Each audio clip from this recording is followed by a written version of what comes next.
Hello বন্ধুরা, আমার বাড়ি কলকাতায় গড়িয়া স্টেশনে। তো আমার একটা সাবস্ক্রাইবার বললো যে দাদা আপনি একদিন গ্রামে এসে গ্রামের পরিবেশটা দেখুন। তো আমি সেই সাবস্ক্রাইবার কথা শুনে যে গ্রামে আসলাম। যে গ্রামের এমন একটা পরিবেশ না যে আপনি মুগ্ধ হয়ে যাবেন। এই পরিবেশে যে মাটির যে গন্ধটা, এই হাওয়ার যে আওয়াজটা, পাখির কোলাহলটা, এইগুলো শুনে এত মন শান্তি হয়ে যায় না বন্ধুরা। আমি তাদেরকে বলছি যারা শহরে থাকেন যে গ্রামে আসার টাইম পান না, তাদেরকেই আমি বলছি যে একদিন গ্রামে এসে দেখুন। এই ঝড়ের সময় তাল চুরি করতে গিয়ে দাবড় খাওয়া, এই ঝড়ের সময় আম চুরি করতে গিয়ে লোকের হাতে দাবড় খেয়ে পুকুরে লাফ কাটা, এই যে মজাটা না আপনি হয়তো ছোটোবেলায় পেয়েছেন, তো এখন বড় হয়ে গিয়েছেন।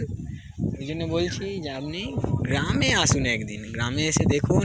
শহরের অনেক পরিবেশ আপনি দেখেছেন, এই পলিউশন হয়তো। এবার আপনি একদিন গ্রামে এসে এই যে হাওয়ার যে প্রকৃতির যে হাওয়াটা, যে মাটির যে গন্ধটা, এইগুলো আপনি শুনে দেখুন।